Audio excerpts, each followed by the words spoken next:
Apparently, movie and a novel are two distinct different artist expressions. Although both of them can tell the same story, it is still really hard for them to present exactly the same theme. According to Stanley Cavell and his book Of the World Viewed, to make the literal story becomes the movie, the film creator would prefer the possibility of media's distinct and special visual effects, instead of particularly emphasizing the literal value in the movie. In other words, to make a novel into the movie, there must be some levels of literal revising in the original story to associate with the movie's visual presentations.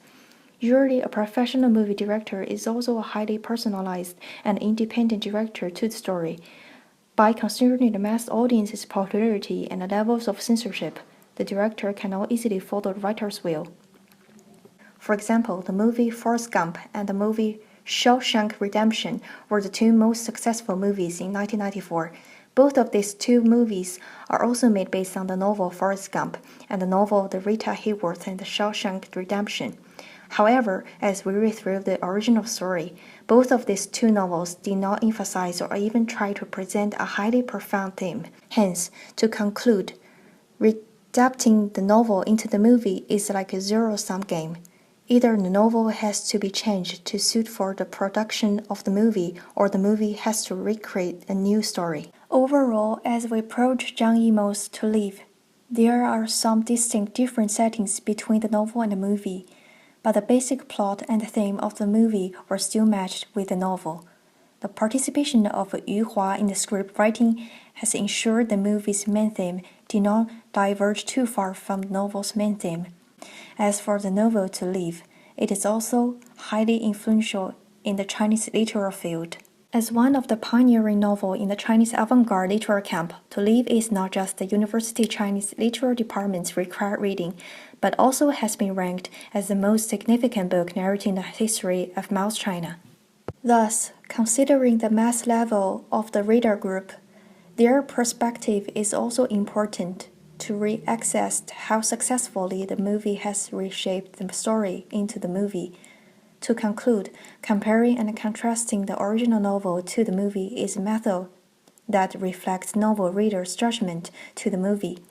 This video essay thinks that the movie is successful to re-edit and reinterpreting the story, which presents the message that there is always hope in the life when you are trying to live.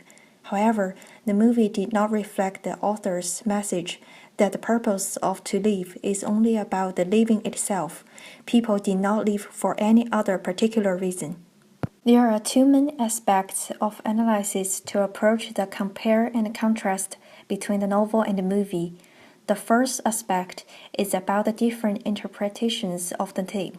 The novel is trying to emphasize Fugui's life experiences that suffer from extreme despair and absurd condition in Mao's China. As for the movie, the subject of suffering and despair life condition did not change, but a sense of hope in the life was reinvented. The second aspect is a different narrative style illustration. The movie has a quite powerful emotional appeal to the audience.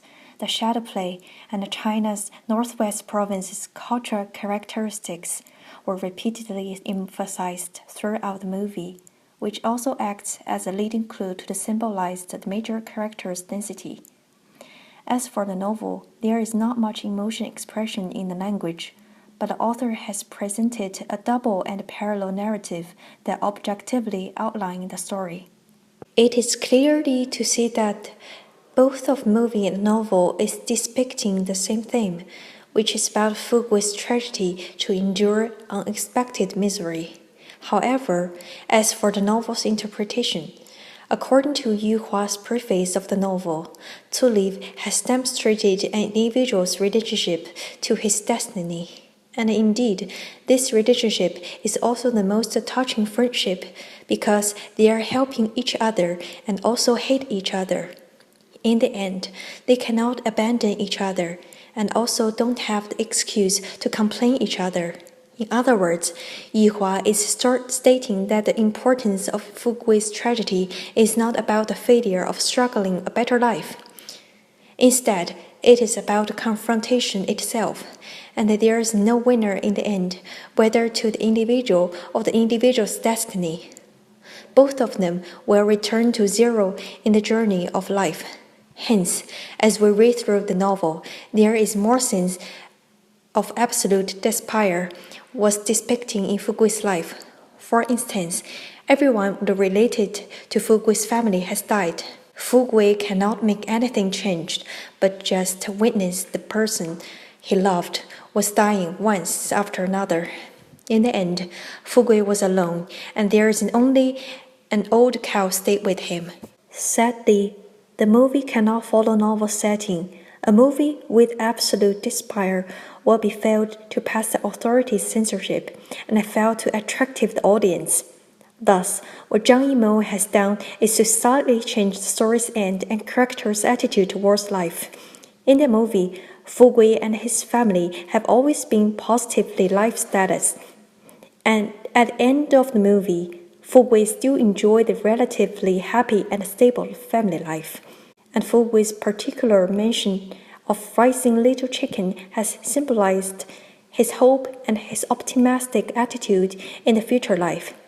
Therefore, to some extent, the message of the movie's soft ending is to apply the fact that Fugui and his family did not lose the struggle to their destiny. Furthermore, the movie's sensitivity of the politics is also dramatically different than the novel. In the novel, all the characters expressed no interest of politics. But some of the main characters in the movie are becoming an important carrier to reflect director's irony on the period of Mao China. For example, the scene that Fugui's daughter was married with Wang Erxi. Both of them were singing the song of the love the father and mother cannot compare to Chairman Mao, to praise Mao and the Chinese Communist Party. From the perspective of today's audience, this behavior is completely unreasonable and absurd. Why should I report the political leader about my private life? He is not the God that watching us. Yet for those who have experienced the Mao's period of 1950s to 1970s, it is partially the restored scene of their living context. Meanwhile, in this scene, Wang Erxi's word of Chairman Mao, "I have picked up the Feng Xia," also precisely illustrating the message that party ideology and Mao's worship is so strong that has penetrated in every individual's family life. Clearly, to the people who have lived through the Cultural Revolution, the Chairman Mao is exactly like the God that watching them. The worship of Chairman Mao is part of the daily ritual that not just enhances the political ideology, but also indicated how authority practices the ideology to dominate people's life. To conclude, Zhang Yimou's adding of the political irony is successful and has also developed a strong sense of critique to the totalitarianism ruling in Mao's China. In terms of style illustration, both the movie and the novel has shown a postmodern style that tends to deconstruct and reconstruct the meta-narrative. Meta-narrative is a narrative about the narratives of historical meaning, experience, or knowledge, which offers a society legitimation through the anticipated completion of a master idea. From perspectives of some professional intellectuals, meta-narrative has provided the claim of modernity and symbolized the modernization process. A definition that what shall be judged in the past and what shall be judged in the current context. In some sense, the meta-narrative can also be argued as narrative that reinventing the history. A few specific examples we can experience in the cinematic field will be those propaganda movies, such as White-Haired Girl and East is Red. In these two movies, the history of 20th century China has been reprised and re-simplified as a message of the wealthy capital class is bad and the poor proletariat class is good.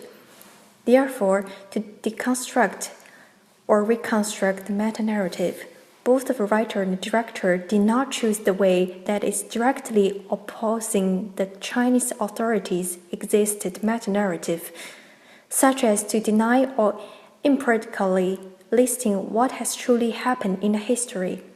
Instead, both the writer and director have chosen the postmodern way that replaced the meta-narrative with small local narratives.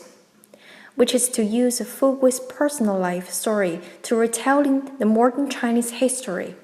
However, what has contrasted between the movie and novel is that writer and director's narrative style, and it is distinctively different. In the novel, there is a parallel and a double narrative to illustrate the content of the story, which is the first perspective I and the third perspective Fugui. The first perspective I is introducer at the beginning of the story, which also acts as the role of supplement and evaluate the story. The third perspective Fugui is mainly taking the role of narrating the story, which also served as the main character in the story. The advantage of having a double and parallel narrative is to create multiple possibilities to elaborate the existing plot and undefined themes. Since Yu Hua is practicing a similar minimalist way of writing, the limited surface, description, and intro of extra adverbs has made neither of I and Fugui dominating the development of the story. Hence, the readers were no longer solely directed by the writers to pay much attention to how the story goes, but were more initiative to make the judgment based on the author's indirect hints. In other words, a double and parallel narrative allows the reader to put their own interpretation of the story and cultivate their own judgments on how each character was treated in the story context. Thus, with the effect of the reader's interpretation, a triangle elaboration struggle was developed from the reader, I, and Fugui. All of these three perspectives will participate in the active role in elaborating the story. The use of the shadow play is quite impressive for the audience to watch the movie. One of the significant reasons is that the shadow play will also make the audience to engage in automated literal elaboration of the theme. On the other hand, Fugui is the controller of the shadow play stalls.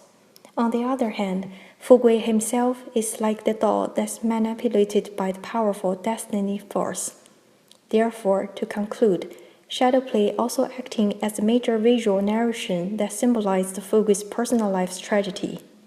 In conclusion, the comparison and contrast have indicated the process that how directors reshaping the original story into the movie. Zhang's distinct literal taste, intense color contrast, and the highly desolate music have made the movie becomes more adaptable and attractive to the general public. Indeed, the movie's reshaping of the original story is successful in the cinematic professional field. However, to the reader of the original story, Zhang Yimou demonstrated Fugui's hope and happiness by simply illustrating his survivor from all the suffering. Zhang Yimou did not reflect the author's message that the purpose of to live is only about living itself. Life may imbue with upheavals and suffering, but Fugui has acted as the ultimate optimistic receiver of the suffering, instead of being a lucky survivor of the misery.